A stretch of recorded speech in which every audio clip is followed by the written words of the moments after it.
Stand up and walk a little bit. Mời quý vị đứng dậy đi nhiều.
Good morning, everyone. Just one small announcement. Xin thông báo. So this weekend is a weekend where we have to celebrate GuanYin Bodhisattva's birthday. Cuối tuần này, ngày mai đó, chúng tôi sẽ có cái pháp hội vía của đẳng sanh ngài Quan Thế Âm Bồ Tát. You're all invited to come and celebrate, join the celebration. Mai nếu quý vị rảnh, mời quý vị tới tham dự. GuanYin Bodhisattva is the Bodhisattva that has great condition with us here in this galaxy. Quán Thế Bồ Tát có đại nhân duyên với chúng ta ở cái cõi Ta Bà này. Actually, a couple of things that's interesting about her. Hai cái chuyện quý vị này tóm tắt quý vị nghe. Number one, she's is a bodhisattva that manifests as a female. Bồ Tát hiện thân người phụ nữ. Usually bodhisattvas are unisex. They transcend genders. Thường Bồ Tát đó là không còn nam nữ nữa. Okay. There's still male and female because of the concept of duality. Okay. Có nam có nữ là tại vì cái tâm chúng ta nó còn cái phân biệt. Our mind still discriminates between male, female, positive, negative, strong, weak, loss, gain. Tâm chúng ta nó phân biệt nam nữ, phân biệt lợi hại, phân biệt tính toán. And that's why, because as long as their mind is like that, they still discriminate about equal pay and non-equal pay. Quý vị tâm như vậy thì về chuyên môn là nghĩ cái phân biệt là đồng nam nữ không đồng, không cân bằng. And when you reach a state of bodhisattva, you transcend that. Quý vị tới cảnh giới một vị Bồ Tát á, you meditate, you do chant to the end. Quý vị tu thiền cho tới nơi tới chỗ. Then you no longer, you get rid of your discriminating mind. Thì lúc đó cái tâm quý vị nó không còn phân biệt nữa. You no longer discriminate between male, female, and man and women. Đó tâm quý vị không còn phân biệt, thành ra quý vị không còn phân biệt nam nữ. And that's why you no longer complain about equal pay or unequal pay. Lúc đó quý vị không còn phân biệt giữa cái bất công bằng nữa. And so you transcend, your mind also transcends male, female, quý vị không còn phân biệt giữa nam nữ. That's why the Bodhisattva then can manifest as a male or female as they feel appropriate. Bồ Tát có thể hiện ra làm nam làm nữ tùy cái dùng ý của ngài. Okay, so GuanYin Bodhisattva manifests in our world as a female. Nên Bồ Tát, at least in Mahayana, it manifests as a female. Như bên Bồ Tát bên Đại thừa chúng ta đó, thì Quán Thế Bồ Tát hiện ra là làm người phụ nữ. At least in Chinese culture. Tibetan culture, chẳng hạn như bên cái văn hóa người Tây Tạng, the Bodhisattva manifests as what? Anyone seen the picture of GuanYin in a Tibetan culture? Quý vị thấy có ai thấy cái hình của ngài Quán Thế Bồ Tát trong cái văn hóa Tây Tạng không? Yes. I think she manifests as Avalokiteshvara. Yeah, it's Avalokiteshvara. A male. I also heard it's pretty ugly and ferocious looking too, right? Như bên Tây Tạng, ngài thể hiện ra là người đàn ông mà còn hung tợn dễ sợ. Okay. Whereas in Chinese, it's female and very pretty, very gracious, graceful. Người văn hóa người Hoa thì Quán Thế Bồ Tát hiện ra là một người phụ nữ rất là hiểu điều, rất là đẹp. So because she personifies the Buddhist practice of compassion in the Chinese culture. Vì trong cái văn hóa người Hoa đó thì Quán Thế Bồ Tát thể hiện ra cái pháp đại bi. Okay. So why is it important? Tại sao nó quan trọng? It's important because she made a vow that whoever is in trouble, is suffering, and calls out to her, she'll come and rescue them immediately and provide relief immediately. Tại vì ngài có cái nguyện là ai bất cứ chúng sanh nào mà cảm thấy khổ sở, lâm nạn, cầu cứu ngài lập tức tới để cứu. Okay. And it's important because today I noticed two young boys with us. Ngày nay hai em bé ngồi tu với chúng ta. It's a very very good thing. They seem to be calmer after a sit or extremely bored. Hai cậu có vẻ hơi an lạc hơn một tí, hoặc có thể hoặc là chán buồn nhàm chán quá. But I would strongly urge you to recite GuanYin's name with your children. Thầy khuyên quý vị nên niệm Quán Thế Bồ Tát, danh hiệu ngài Quán Thế Bồ Tát với con cháu quý vị. Okay. Train them, teach them to recite GuanYin's name. Nên dạy cho nó là niệm Quán Thế Bồ Tát. Because it's a knowledge you can use the rest of their lives. It's a skill and a knowledge you can use the rest of their lives. Tại vì cái đó là một cái tài năng, một cái tri kiến mà chúng nó rất là lợi cho chúng nó sau này, cả cuộc đời luôn.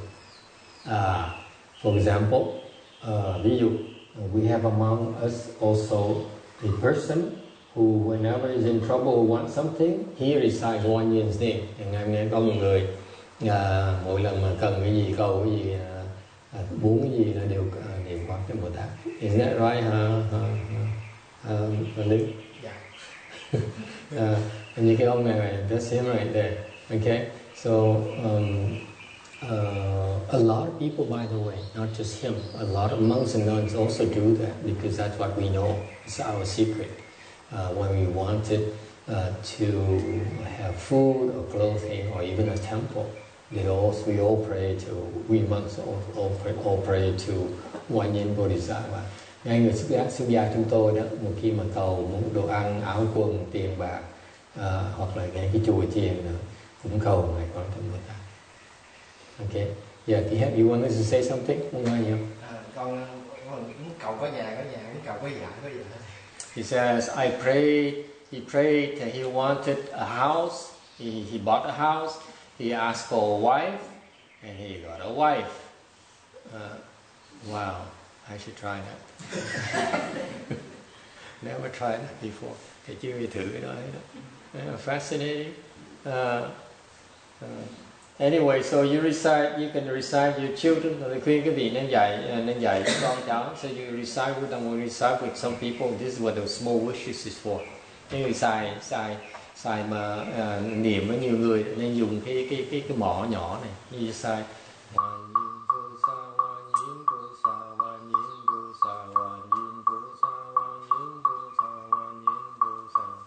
Okay, do that. I would advise you to do that. When you recite aloud together, you pace. The wood fish is used for pacing. Thành ra quý vị nên dùng cái này để mà cái con mỏ này để mà giữ cái nhịp. Okay. Any questions? Ai thắc mắc gì không?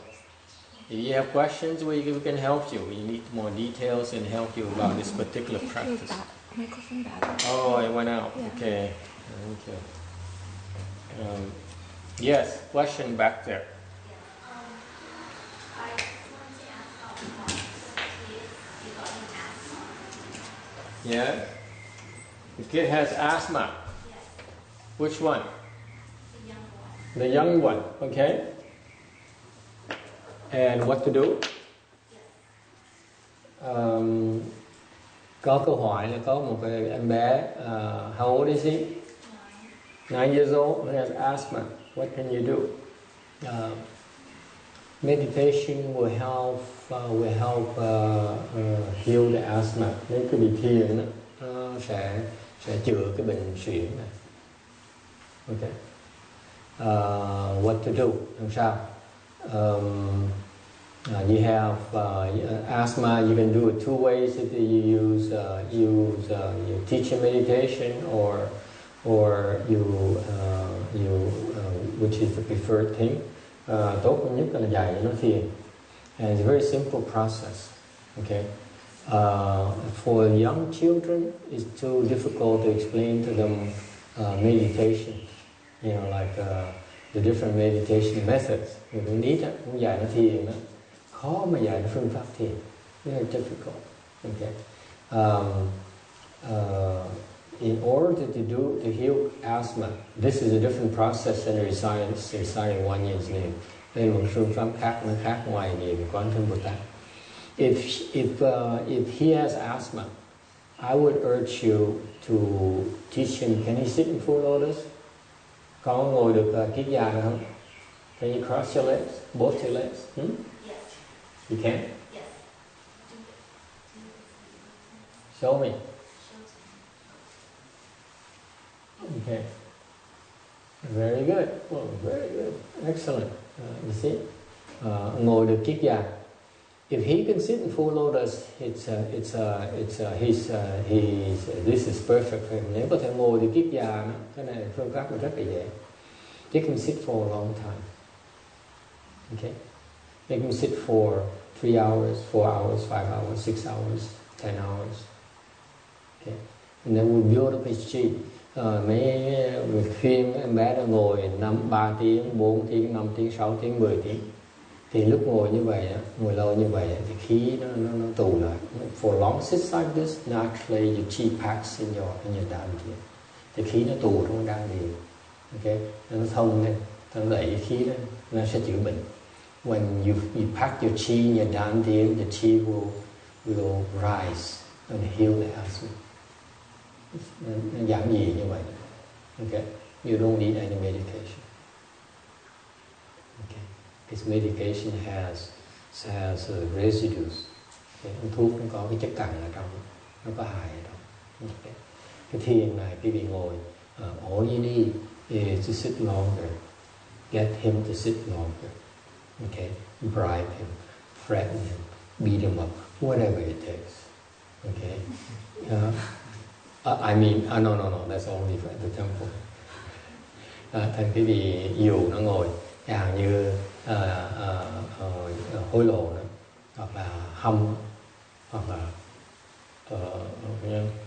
cho giải thưởng này nọ, nghĩa là miễn sao nó ngồi được lâu. And in that process, please give us a call so that we can help you supervise it so that he doesn't get in trouble. Okay, so you make sure that you're on the right tracks. Quý vị làm như vậy để thầy khuyên quý vị nên gọi chùa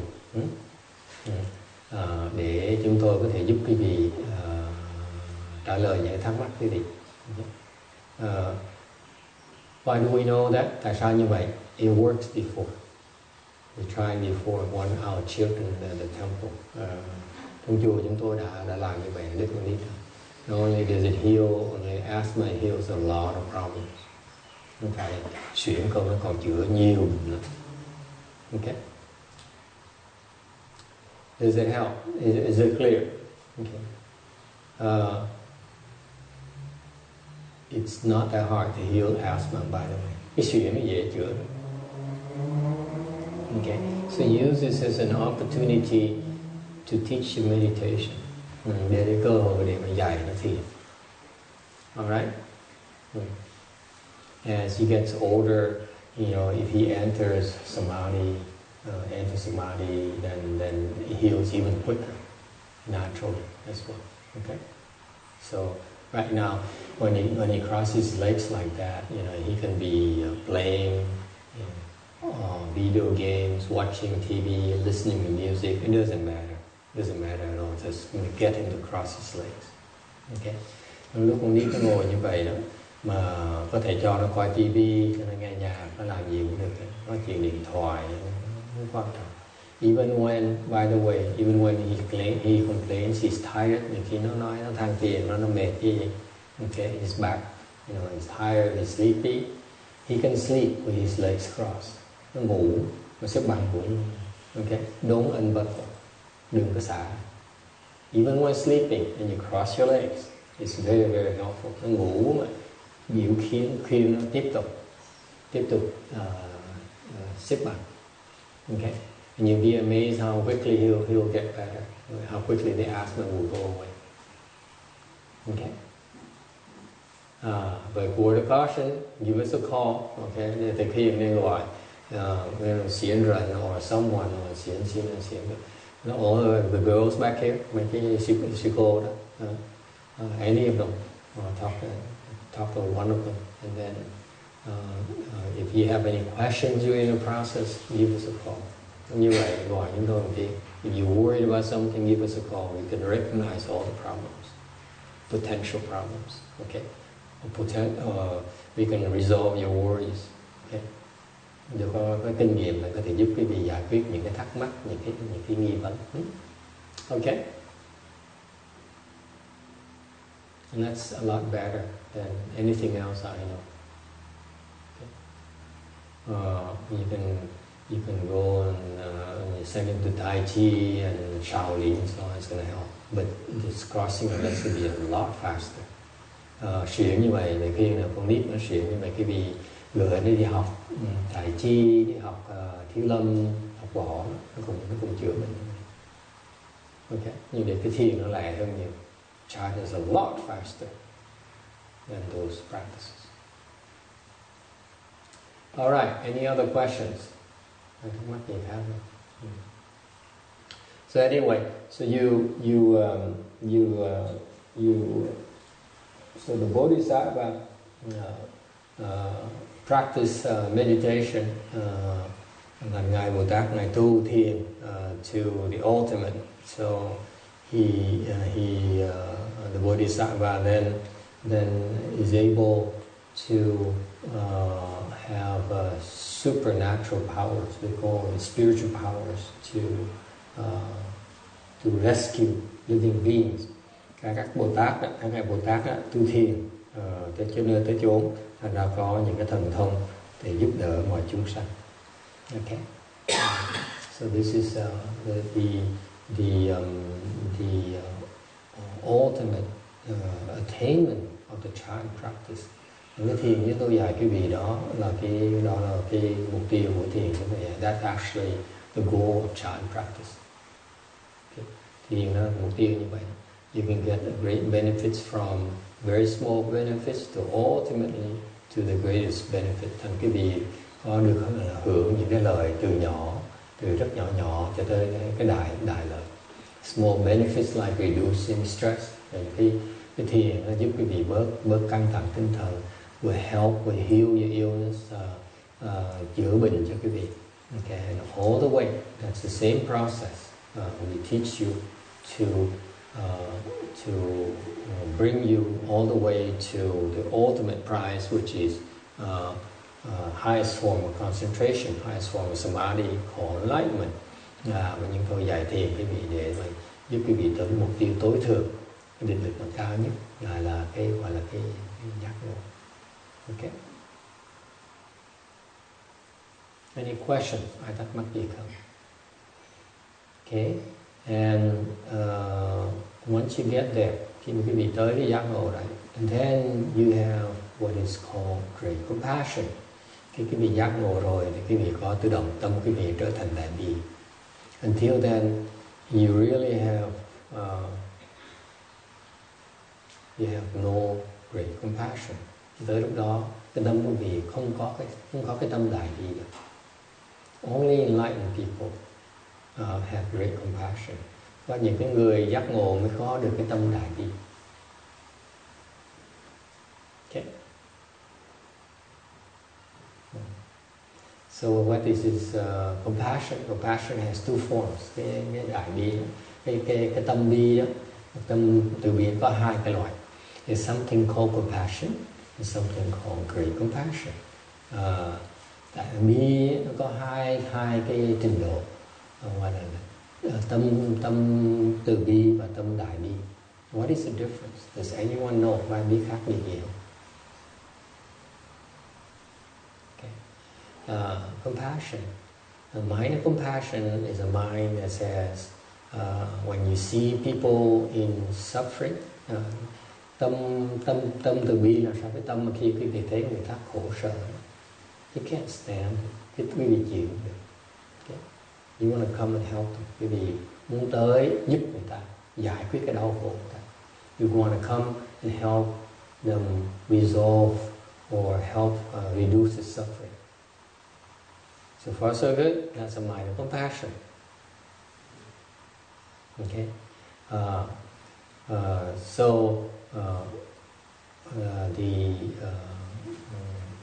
The meditation people, những người thiền, the spiritual practitioners, những người tu về những pháp môn tôn giáo hoặc là khác, hoặc là tâm linh khác, they develop eventually a mind of compassion. Từ từ họ sẽ phát tâm bi, tâm từ bi. It's a natural process, tự động. Okay. So, for example, the meditation teachers who are from the Buddhist Hinayana, như những cái người bên giải thiền và bên Phật giáo chúng ta, bên Nguyên Thủy, they're called Hinayana teachers. Have you seen them? Those are dressed in bright yellow or the bark clothing, so colors.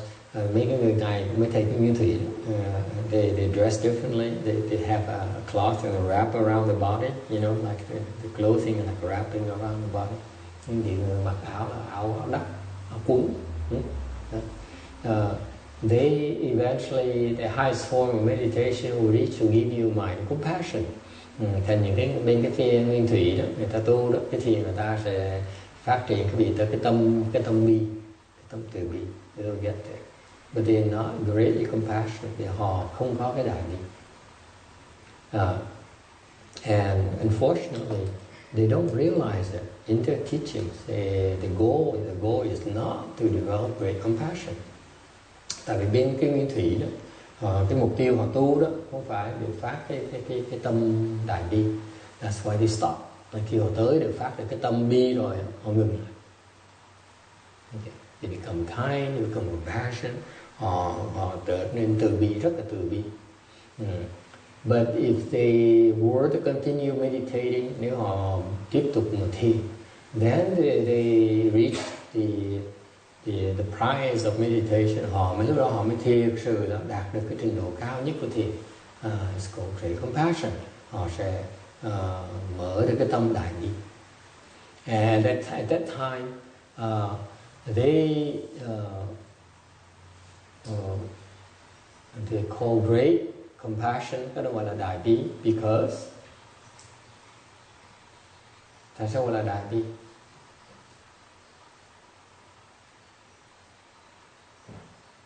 Because the great compassion is by definition is of the same substance. Đại bi có nghĩa là cùng một thể. Doesn't mean anything to you. It just means that we all the same. Có nghĩa chúng ta đều là một thể. We all of the same substance. Chúng ta đều là một thể.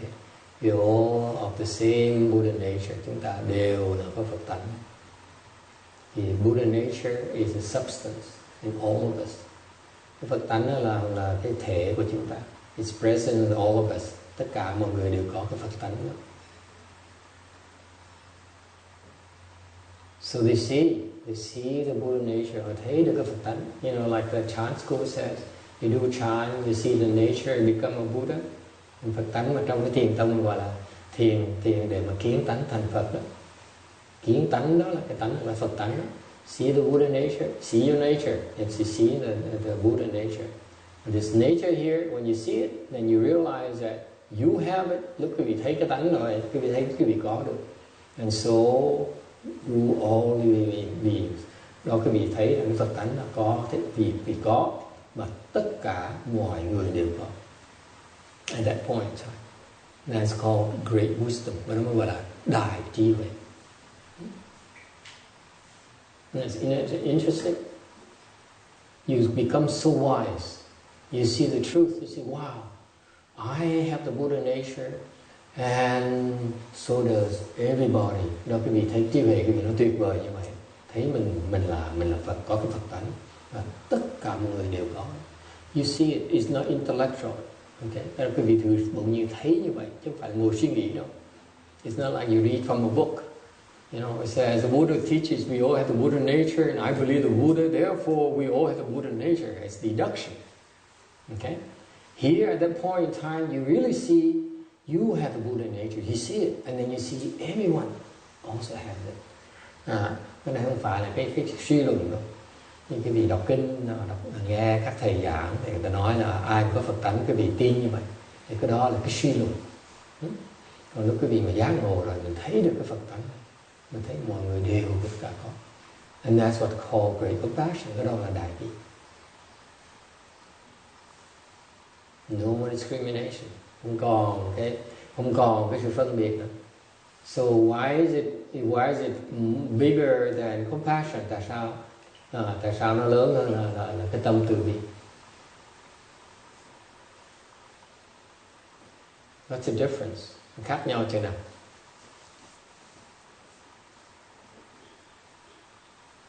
Yes.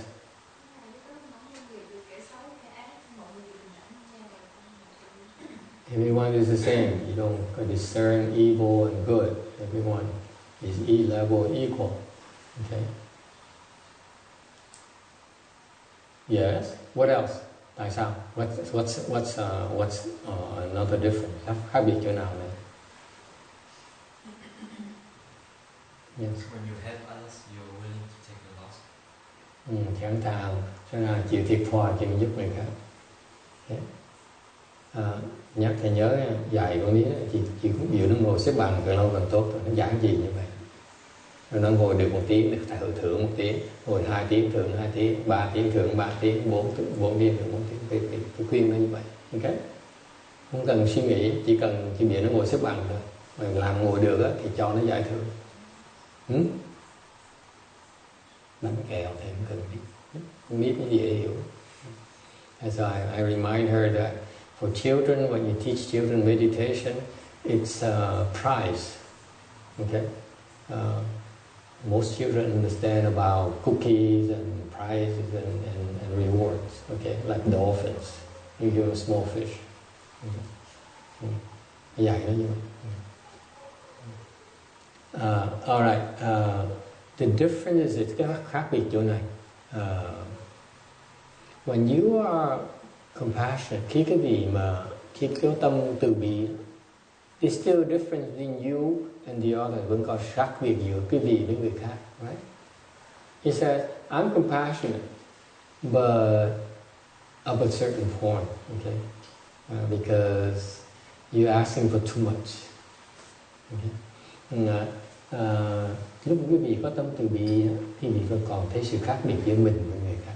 Chẳng hạn quý vị nói tôi sẵn sàng giúp quý vị, nhưng nếu quý vị quá lố rồi, okay? You are unreasonable. So I can give you so much, but I cannot give you more than I can afford. Như tôi là quý vị quá đòi hỏi quá lố đi, tôi có thể giúp quý vị tới một mức nào đó thôi, giúp quá tôi giúp không nổi nữa. Okay. Whereas the Bodhisattva, he says, I have no such discrimination. Người Bồ Tát không có phân biệt như vậy. He doesn't. Why? Because this art still see them as different from the others. Các ngài vẫn thấy là tôi là A-la-hán, quý vị là phàm phu. This wise person in Hinayana, he says, I'm an arhat, I'm a enlightened being in Hinayana. You are not enlightened yet. He still sees that. Cái ngài A-la-hán vẫn còn phân biệt. Okay? So that's why there's still separation. Whereas when you are greatly compassionate, you're one and the same. Nhưng ngược lại cái vị mà đại bi, cái vị cùng là một. Okay? So that person suffering becomes your suffering. It's also your suffering.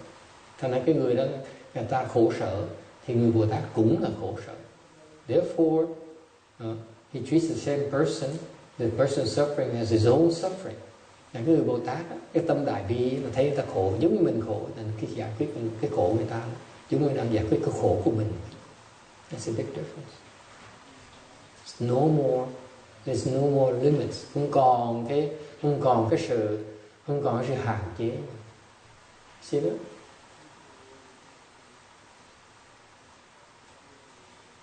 Questions? When you get there, you understand the difference. Quý vị tới đó quý vị sẽ hiểu được. Right now, I say explain to you intellectually. Hiện bây giờ cái thầy đi dạy cho quý vị thì cái quan niệm thôi. Manifest itself in a way you behave. Từ đầu cái hành động như vậy khác. You don't discriminate. Cái gì cũng còn phân biệt. You don't worry about your losses. Cái gì cũng còn sợ thiệt thòi. You know.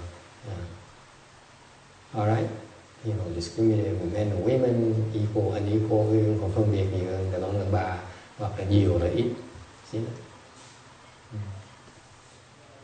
All right, I'm going to stop at that level because it seems like the men who talk about, there's a comment about unequal pay, they all get in trouble unless they have to agree, and that's not fair. All right, any other questions? Ai thắc mắc gì khác không?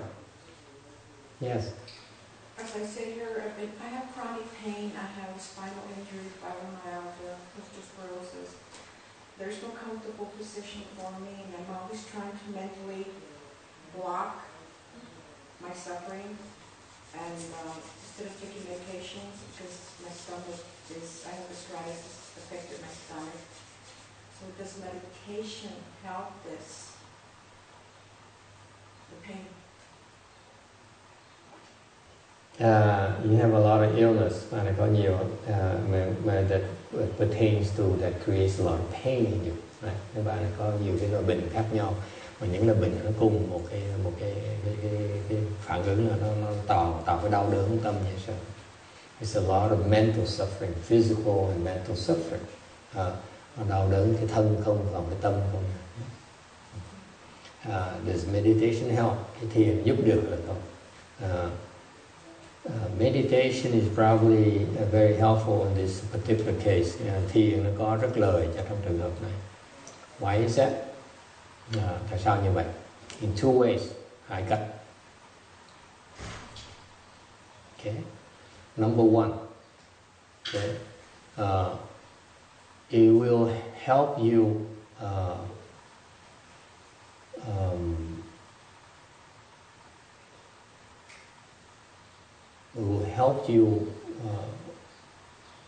tolerate your pain better.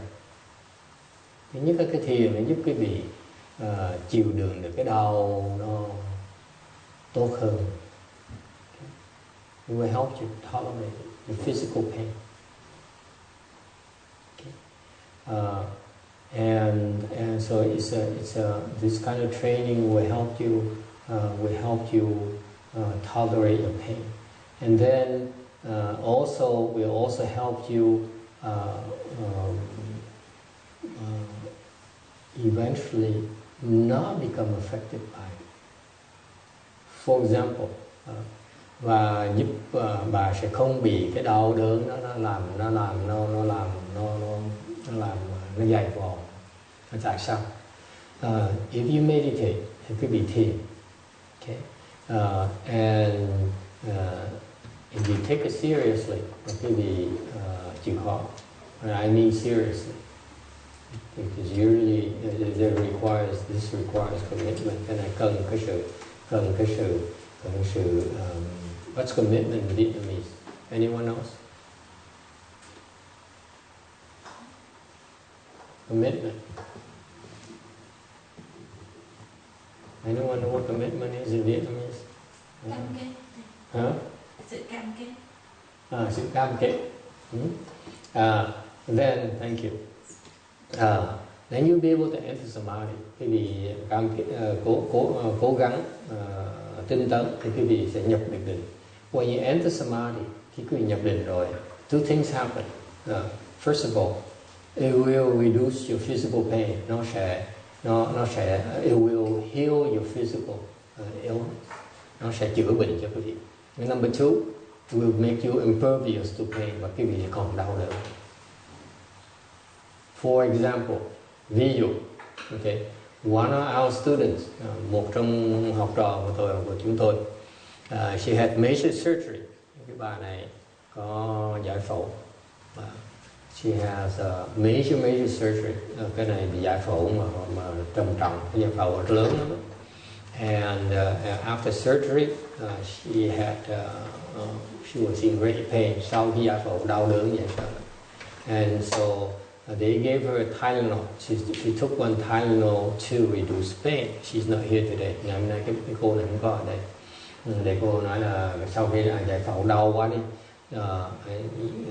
Never had this kind of pain before. Chứ bây giờ cơ thể nó đau đớn như vậy.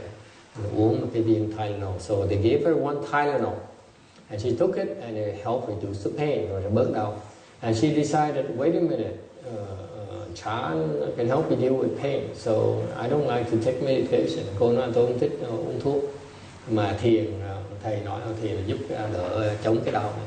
So she decided to meditate because she's in convalescence, đang thời gian dưỡng bệnh, nên cô có thì giờ cô ngồi thiền. And so as a result, after one Tylenol, the following day, she decided not to take Tylenol anymore, take painkillers anymore. Và từ ngày thứ nhì trở sau, cô quyết định không có uống thuốc nữa.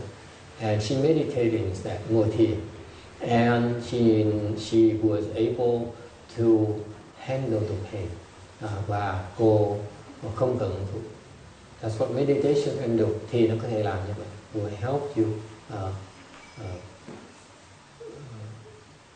become pain tolerant.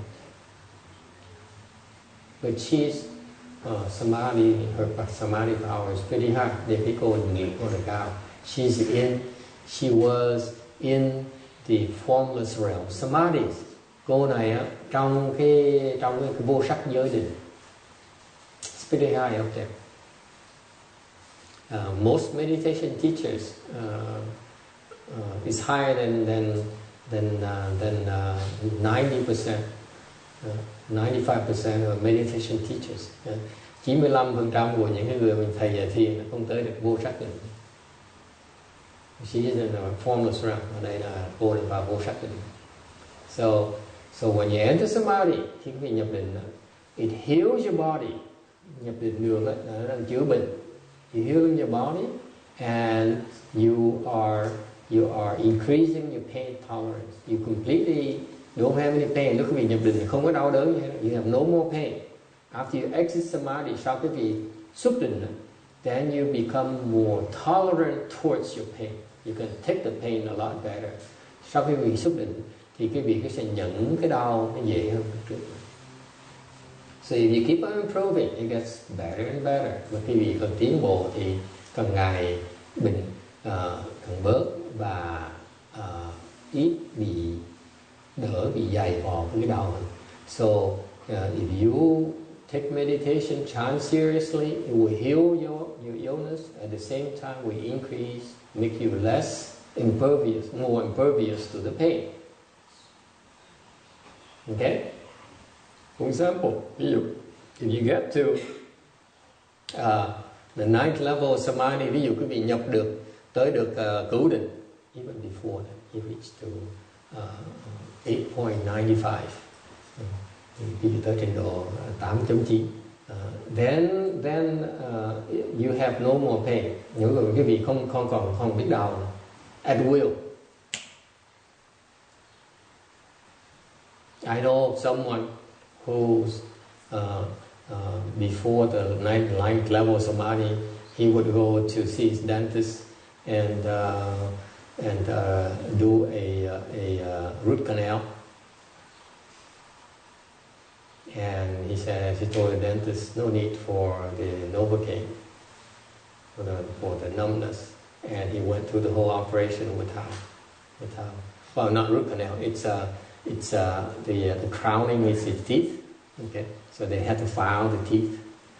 Có một người cái thầy biết là được tới gặp nha sĩ mà phải mài cái răng đó, để mà để cái răng giả lên. And they filed it for about half an hour or whatever, 15 minutes, half an hour, and he has absolutely no pain, mà không đau, not a single twinge of pain. Không biết đau là cái gì, not during, not after. That's samadhi power. Cái đó là cái định lực. And you like that, I assure you, it's more painful. That filing the teeth is more painful than you've been experiencing all your life. Lúc nó mài đau, mài cái răng cái gì nó đau, không thể tưởng tượng, nó đau hơn cái bà đang đau. Agree? I'm sorry. You agree with that? Yes. Okay. So that's what chant can do. If you're serious about it, như vậy mình có sức tu thiền nó tới đến cái trình độ đó luôn. Okay? Actually happen.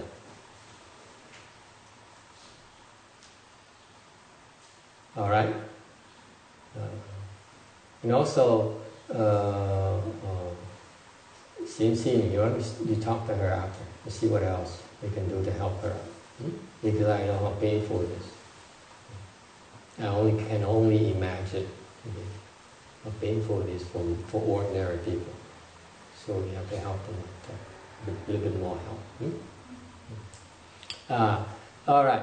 Thì nói để cái bà này nói chuyện riêng với bà này giúp bà thêm một tí.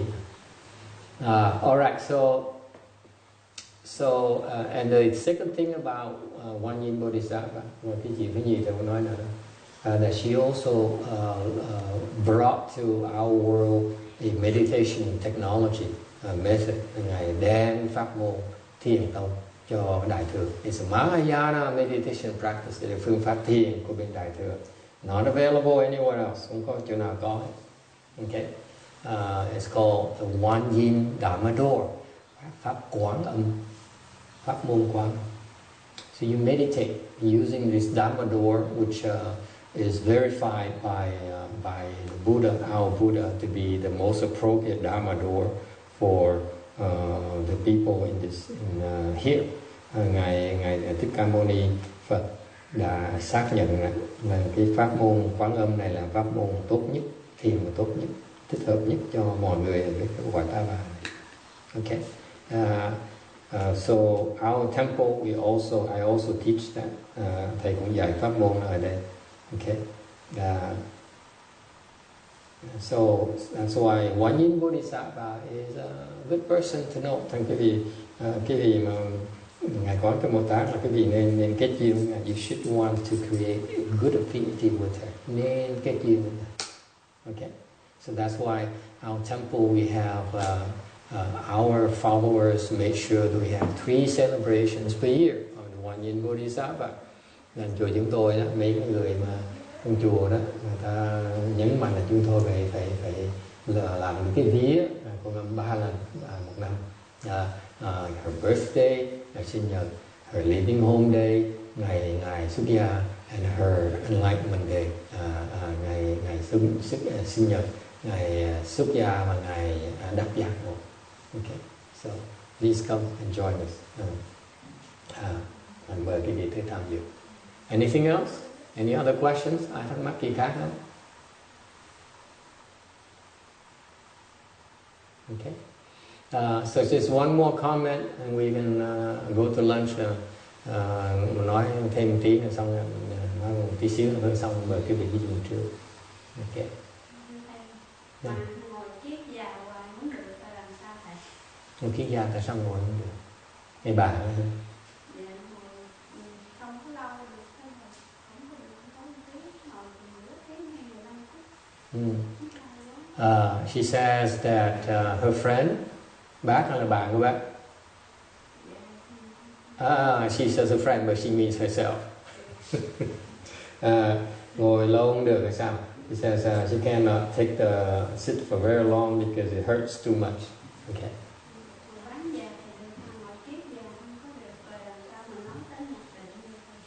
She says that if she can sit in half lotus, but the full lotus is too painful for her. How can she enter samadhi if it's that painful?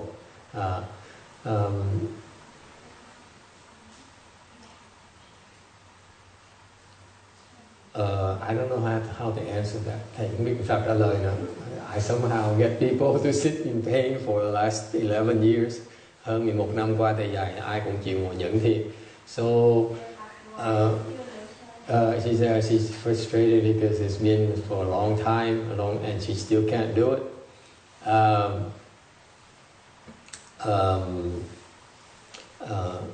The Japanese, they beat you up.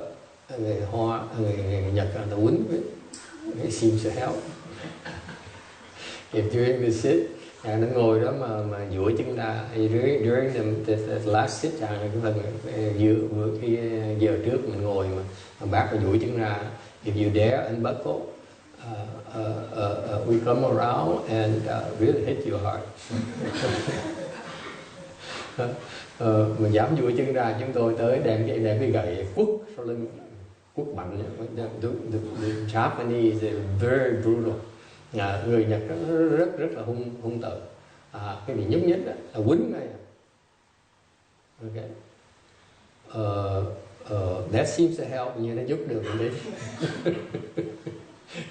Tại vì quýnh cái lưng nó còn đau hơn là còn cái chân nữa. Because actually the pain from the beating is even worse than pain on the legs. We make sure you know it's worse. Chúng tôi cố ý làm như vậy. Tại sao đánh càng mạnh thương nào, hung tợn như nào, những cái vảy gãy đó, nó chết luôn. Sometimes we beat them to death. Trong quá khứ đã giết người luôn nữa. Thành người ta sợ. That's why people are scared. Cái sợ đó nó sẽ kèm được, là nó sẽ không duỗi chân. Because the fear of death and pain. Tại vì đánh đầu vậy sao mà con sợ chết nữa. Tại vì người ta quýnh hoài họ không có nương tay đâu. Just because you old or young, cái gì lớn tuổi hoặc là trẻ, we don't relent. Chúng tôi không nương tay đâu. I admit to you that's from personal experience. Lúc trước thầy cũng lúc huấn luyện mấy đứa sa di, when we were training the young Shamir, his age 9 years old, no, 10 years old. We don't train 9 years old. Chúng tôi có mấy cái tiểu sa di đó, 10 tuổi trở lên đó. I remember a 12-year-old, one of my favorite. Hồi trước thầy vào cái chùa thầy hiệu trường Long Beach, thằng 12 tuổi, học trò cưng nhất của thầy đó. He sleeps all the time. Okay. Tụi nó quen, cái thói ngồi chung với ổng là 5 giờ sáng, 6 giờ sáng nó ngồi, nó ngủ một tiếng đồng hồ xong nó đứng dậy. So 6 o'clock we have these 20 young novices and their master get together in a chan hall. 6 o'clock they sleep together until 7. Thầy trò tụi nó là từ 6 giờ tới 7 giờ sáng xếp bằng nó ngồi. They cross your legs and they set there and set sleep. Okay. Và họ ngồi đó nghe, họ xếp bằng lại, sau họ ngủ ngồi. 1 tiếng đồng hồ. And then they stand up and they go eat breakfast, xong đi được. And lúc mà thầy tới, thầy nó không được. So I said, when I came there, I said, no, this is not acceptable. So what do? We use the Japanese rule. Hồi đó thầy tới, thầy nói làm như vậy, mấy người Phật tử ta nghe, ta cười chết. Mình là cái chủ tu mà đâu làm vậy nữa. Thì mới dùng phương pháp của Nhật. So we have this wooden sword. Thì như tôi đem cái gỗ, cái gươm bằng gỗ, stick, cái dày như vậy. Okay. And I would offer to patrol, thì tình nguyện để đi tuần. Okay. So in this room about a quarter of this Buddha hall, cái phòng đó, chúng tôi thiền khoảng chừng 1/4 của cái Phật điện này. Everyone sitting around facing the wall. Ai cũng ngồi xung quanh cái phòng đó, mặt xoay vào tường. I would patrol. Thầy ngồi, I would sit like this. I would sit facing outside, not the wall, with my wood fish, my wood sword. And I'm watching everyone, nhìn tất cả mọi người. And anyone even flinches. I'm giật một cái như vậy. I would come over because you know before you fall asleep, you usually flinch a little bit. Okay, trước khi ngủ gật cái bị giật một cái. Okay, và chỉ cần ngồi yên, thầy ngồi mở mắt coi vậy đó. When I see a flinch, I would stand up, go over, thì người ta nhúc nhích một cái, giật một cái, là thầy đứng dậy, cầm cái gỗ.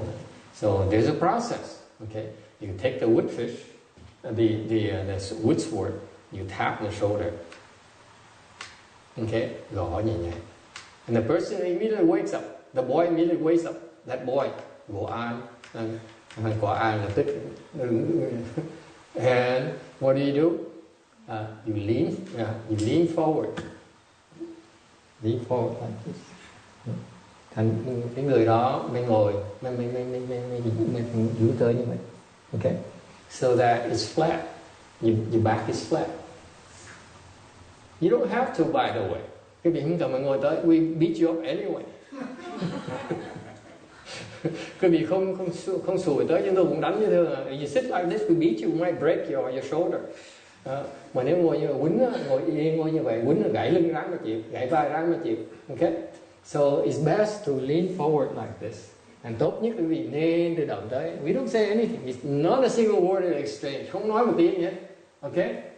So if you smart, you lean forward. Ví dụ mà khôn á, đẩy người tới như vậy. And then, okay, I kneel behind him. Mình phải quỳ xuống.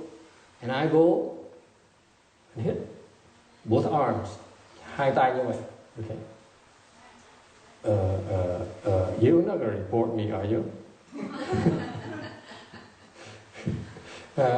Hai tay mà đánh hai tay, it's not like this. Okay, it's not like nowadays you go like this. No, we do the real Zen thing. Làm như người Nhật vậy. Quất hết sức. Can you think of an adult going full force like this on the back of a 12-year-old? Yeah, now they're both listening.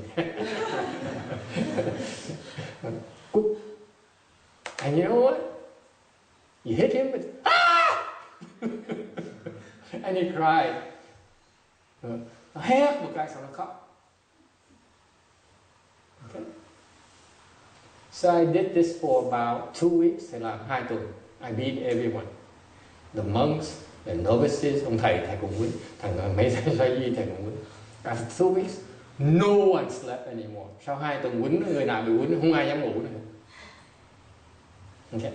So thầy kể xong tại vì nhờ bác trai đó kiếm cái gậy. So all you have to do is get her husband and give her husband a wooden sword. Mà đi tuần dùng. Quýnh 2 tuần xong không dám sang ngồi được kiết già. So that's one good way to sit in full lotus for an hour very easily.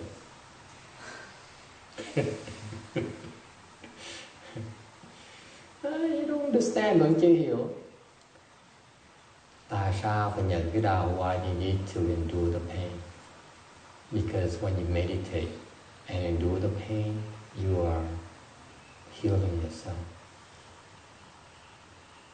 It's a difference between when you're walking about, you're in pain. Okay, that means your body is dying. Quý vị ngoài thường này, quý vị không đang dạng đi lui đi tới, ngày thường này quý vị đang đau đớn đó, cái cơ thể quý vị nó đang chết. Okay. Khí nó bị nghẹt. Your chi is blocked, that's why it's in pain. Okay? But when you meditate, khi quý vị đau, ngồi thiền như vậy, nó đau and it hurts. Nhất là xếp bằng là chân nó đau, đầu gối nó đau. Okay. Cổ chân, đầu gối đau, cái cổ chân nó đau đó. Okay. Thì lúc đó mình đang chữa bệnh. Actually, when you meditate and you experience pain, you actually are healing yourself. Quý vị đang chữa bệnh.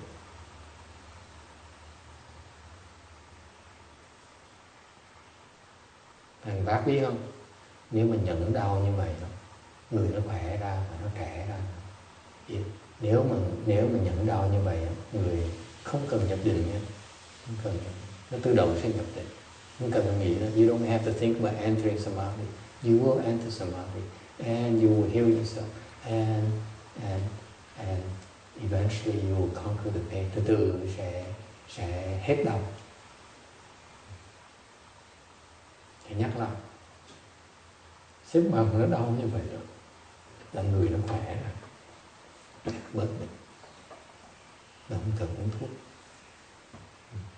When you meditate and you cross your legs and it hurts, you're healing yourself without any meditation. Nhận cái đau đó, okay, nhận thêm từ từ. Phương pháp này là cứ nhận thêm 2 phút, 1 phút, 50 giây, 15 giây, 20 giây, cứ nhận thêm thôi. Cái cơ thể, cái tâm mình, you train yourself to endure a little bit more to pain. That's all you do. Tập thêm tí thôi. I use a countdown timer để mua cái máy, cái đồng hồ đó, để bấm, để thêm 15 phút, thêm 15 giây, 20 giây. Your mind, you can train your mind to endure 20 more seconds, 30 more seconds. Cái tâm mình đó, mỗi lần mà đau mình nhận thêm 20 giây, lần sau nhận thêm 20 giây nữa. Từ từ nó sẽ vượt qua cái đau. That's how I train myself, by the way. But I endure a little bit more. Thầy tự tập là thêm một tí thôi. Okay? And then you find out that it's all in your mind. Từ từ sẽ hiểu, từ tâm mình. You give up because you tell yourself you can't take anymore. Cái việc bỏ cuộc đó là tại vì mình tự thuyết phục mình đó là mình nhận được nữa thôi. But if you say, no, I'm not giving up, it's the same thing. Mà cái vị nói là không, tôi đợi thêm 20 giây nữa, từ 30 giây nữa thì vẫn làm được như thế. Still doable. That's all it takes. Okay? Mình mới gọi là thiền. That is, to me, chant doesn't begin until you learn to endure the discomfort. Đại đa số quý vị chỉ khi vị bắt đầu thiệt sự thiền, khi bắt đầu quyết định là mình nhận cái đau của mình thôi, cái đó mới thiệt sự thiền. Thì lúc đó cái vị nhập định mà cái vị không cần biết rồi, lúc đó tự động mới nhập định. Ok, thành thầy trả lời là chịu khó, đừng có sợ, nó rất là tốt. Người nó khỏe ra, nó chữa bệnh ra, mà người nó trẻ nữa. Thiệt á, mà không làm á thì cơ thể nó càng ngày nó càng chết lẹ, khổ lắm. Chịu khó làm như vậy đó thì mình dày vò mình, nhưng mà mình không dày vò người thân yêu của mình. Tại sao là mình bệnh thêm rồi thì mấy cái người gia đình mình khổ, mình vì mình. Cái phương pháp mình tự giải quyết vấn đề của mình thì khuyên chịu khó đi. Cứ làm chịu khó, làm mỗi ngày đó, làm thêm một tí, đừng có làm quá lố, làm thêm tí từ từ, cứ thêm một ngày tăng thêm tí xíu, tăng thêm tí xíu. Nếu cần thiết thì dùng roi, mà không, hoặc là kẹo. Chào ấy, ok. Encourage yourself. Alright. Cố gắng đi, nó tốt lắm. Cái này quý vị không thể tưởng tượng, gặp được cái pháp này là quý vị quý lắm, nó không thể tưởng tượng. Chịu khó đi. I say you endure, you make an effort. That's how you improve. Okay. Alright, we should stop here today. Chúng ta ngừng lại đây. Let's all go to lunch, mời quý vị đi uống trước.